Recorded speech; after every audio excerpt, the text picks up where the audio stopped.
Assalamualaikum warahmatullahi wabarakatuh. Saya Nusa Aflaul Inaya, dan untuk memenuhi tugas mata kuliah Ulumul Hadis, pada kesempatan kali ini saya ingin membuat video mengenai mereview materi daripada kritik hadis.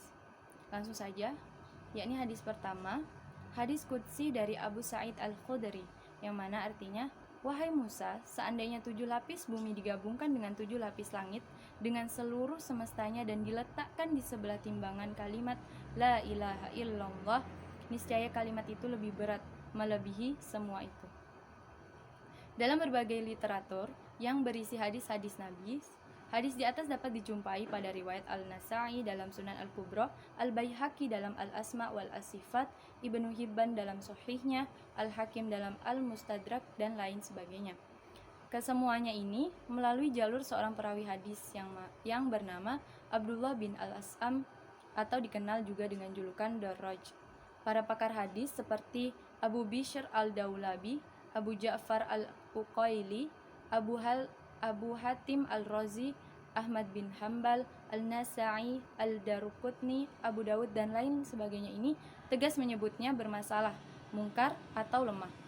Selebihnya, konteks hadis tersebut bila dilacak lebih lengkap, sebenarnya berkenaan dengan permintaan daripada Nabi Musa alaihi salam, yang mana bisa dipakai untuk berzikir dan berdoa.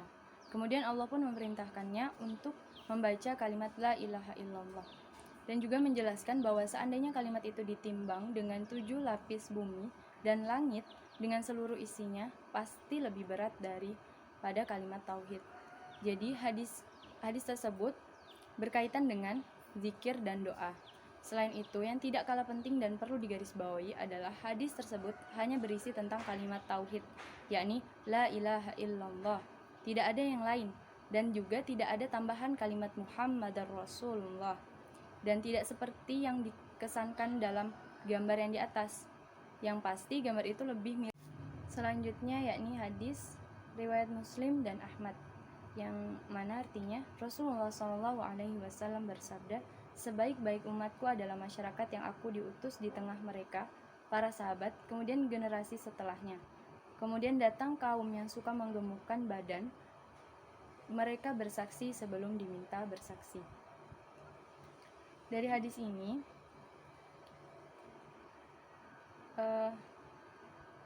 hadis di atas diriwayatkan oleh para pakar hadis kenamaan seperti Al-Bukhari, Muslim, Abu Dawud, At-Tirmizi, Al-Bazzar, Al-Baihaqi, Ibnu Hibban, Al-Nasa'i, Abu Nu'aim, Al-Tabarani, dan lain sebagainya. Meskipun dengan narasi yang tidak sama persis dari yang tadi disebutkan, ia dinilai sebagai hadis sahih, terpampang jelas dalam Sahih Al-Bukhari dan Sahih Muslim, yakni dua karya besar yang dianggap sebagai karya tersahih setelah Al-Quran. Hal ini berarti bahwa ada fenomena lain yang berbeda dengan fenomena viralisasi hadis tersebut. Semisal, terong adalah obat segala penyakit yang terjadi di masa lalu. Ia tegas disebut hadis palsu, bahkan sering muncul di teks-teks ilmu hadis sebagai contoh hadis palsu. Konsekuensinya, ia pasti tertolak, dan ini berbeda dengan hadis yang disinyalir berisi stempel negatif untuk yang berperut buncit. Ia sahih, tentunya juga punya konsekuensi yang harus diterima. Hanya saja, ia perlu dipahami dengan benar sesuai konteksnya. Tidak bisa ditelan mentah begitu saja, dan juga tidak cukup dengan potongan yang jelas-jelas terpisah. Hadis selanjutnya yakni hadis yang mengenai fenomena meme hadis celana cingkrang dalam media sosial. Banyak sekali kita jumpai meme hadis di media sosial yang berkenaan dengan celana cingkrang. Salah satunya ialah daripada artikel pamflet ini, La isbal it sunnah. Definisi isbal sebagaimana diungkapkan oleh Imam Ibnul Arabi rahimahullah, dan selainnya isbal adalah memanjangkan, melabuhkan, dan menjulurkan pakaian hingga menutupi mata kaki dan menyentuh tanah, baik karena sombong ataupun tidak. Sebagian dalil kelarangan isbal, kain yang panjangnya di bawah mata kaki tempatnya di neraka. Hadis riwayat Bukhari. Sesungguhnya Allah tidak menerima sholat dari laki-laki yang isbal. Hadis riwayat Daud, jauhilah isbal olehmu karena itu merupakan kesombongan. Hadis riwayat Abu Dawud dan Tirmizi, makna sombongan adalah menolak kebenaran dan meremehkan manusia. Hadis riwayat Abu Dawud dan Tirmizi.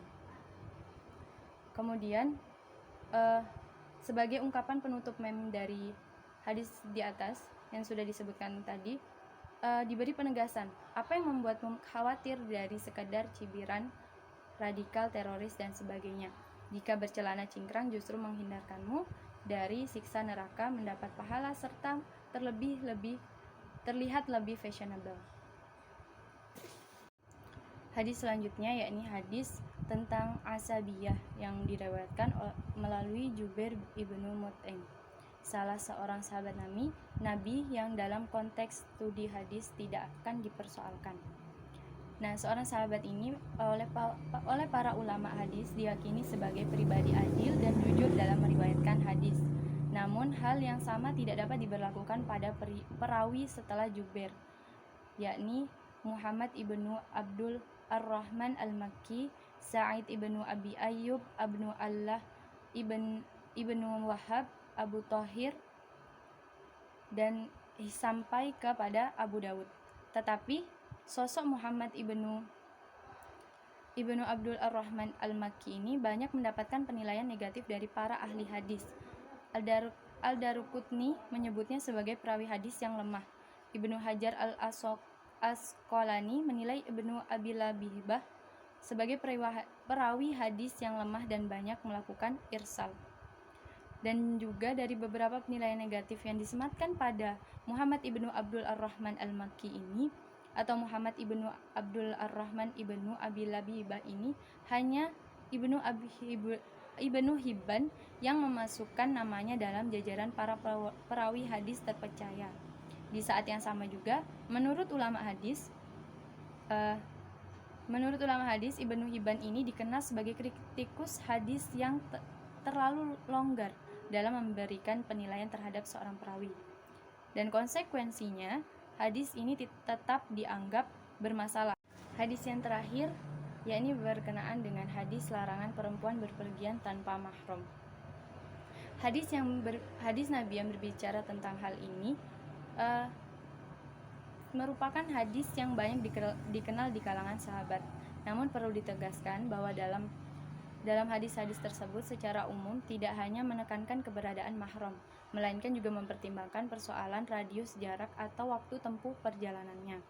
Berdasarkan rekaman sejarah peristiwa atau periwayatan hadis yang disampaikan oleh Bukhari, Imam Muslim, Imam Ahmad, Al-Baihaqi, dan lain sebagainya ini, hadis tersebut diriwayatkan oleh beberapa sahabat seperti Abu Sa'id Al-Khudri, Abu Hurairah, Ibnu Abbas, Ibnu Umar, Jabir ibnu Abdullah, dan Abu Umamah.